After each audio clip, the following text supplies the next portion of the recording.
Hello friends, welcome to AH times. Friends, ఈరోజు మీ అందరికీ ఇప్పుడే వచ్చినటువంటి ఒక ఫ్లాష్ ఇన్ఫర్మేషన్ అప్డేట్ గురించి చెప్పడానికే ఈ యొక్క వీడియోని అయితే చేయడం అయితే జరుగుతుందండి. సో ఆ ఫ్లాష్ ఇన్ఫర్మేషన్ అప్డేట్ ఏంటంటే, మన యొక్క ఏపీ రాష్ట్ర వ్యాప్తంగా మనకు ఈరోజు రాత్రి ఈ జిల్లాల్లో భారీ వర్షాలు అనేవి కురుస్తాయి. అలాగే ఈ జిల్లాల్లో వర్షాలతో పాటు మనకు ఉరుములు, పిడుగులు కూడా అయితే ఉంటాయని చెప్పేసి ఇప్పుడిప్పుడే అప్డేట్ అయితే వచ్చింది. అయితే ఏ జిల్లాలో ఈ వర్షాల తీవ్రత అనేది ఉంటుంది, దానికి సంబంధించిన పూర్తి వివరాలు తెలియజేస్తాను. ఈ వీడియో మీకు నచ్చినట్లయితే లైక్ చేసుకొని, ఛానల్ ఎవరైనా సబ్స్క్రైబ్ చేసుకుని వారు ఉంటే కనుక వెంటనే ఛానల్ కూడా సబ్స్క్రైబ్ చేసుకొని ఫాలో అవుతండి. అయితే దీనికి సంబంధించి నోటిఫికేషన్ కూడా అయితే వచ్చిందండి. ఈ నోటిఫికేషన్ మీకు చూపించి క్లారిటీగా ఎక్స్‌ప్లెయిన్ అయితే చేస్తాను. సో ఇక్కడ ఆ నోటిఫికేషన్ స్టిక్ చేస్తున్నాను చూడండి. ఇక్కడ చూసుకున్నట్లయితే ఉపరితల ఆవర్తనం ద్రోణి ప్రభావంతో మనకు ఈరోజు, రేపు ఉభయ గోదావరి జిల్లాల్లో పిడుగులతో కూడినటువంటి మోస్తారు వర్షాలనేది కురిసే అవకాశం అయితే ఉందని ఏపీఎస్‌డీఎంఏ వెల్లడించారు. మిగతా జిల్లాల్లో తేలికపాటి వానలు అయితే పడతాయని చెప్పేసి ఇక్కడైతే చెబుతున్నారు.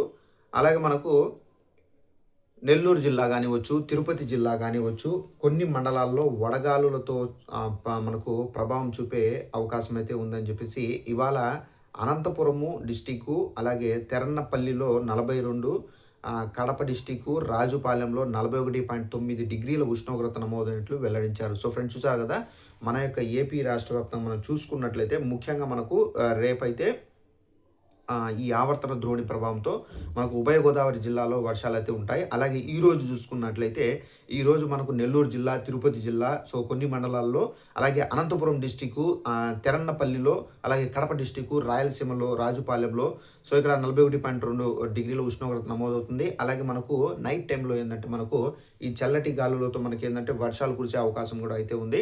సో ఉరుములు, మెరుపులతో, పిడుగులతో మనకి ఏంటంటే వర్షాలు అనేది స్టార్ట్ అయ్యి సో ఒక్కసారిగా మనకు 1 hour, half an hour so ఈ విధంగా వర్షాలు అనేది కురిసి మళ్ళీ ఆగిపోతుంది. ఈ విధమైనటువంటి ఇది ద్రోణి ప్రభావం ద్వారానే మనకు ఈ వర్షాలు అనేది సో అక్కడక్కడ మనకి ఏంటంటే 1 గంట పాటు తీవ్రంగా పడి మనకు ఆగిపోవడం, సో ఈ విధంగా అయితే ద్రోణి ప్రభావం ఎఫెక్ట్. సో ప్రజలు జాగ్రత్తగా ఉండండి. ఉరుములు, పిడుగులు పడుతాయి కాబట్టి సో ఈ గొర్రెలను మేపుకునే వాళ్ళు, కాపర్లు, అలాగే మనకు మేకలు మేపుకునే వాళ్ళు సో జాగ్రత్తగా ఉండండి. స్తంభాల కింద నిలబడకండి. సో జాగ్రత్తగా ఉండండి ఫ్రెండ్స్. ఈ వీడియో నచ్చినట్లయితే లైక్ చేసుకొని ఛానల్ ఫాలో అవుతానండి. Thanks for watching this video. All the best.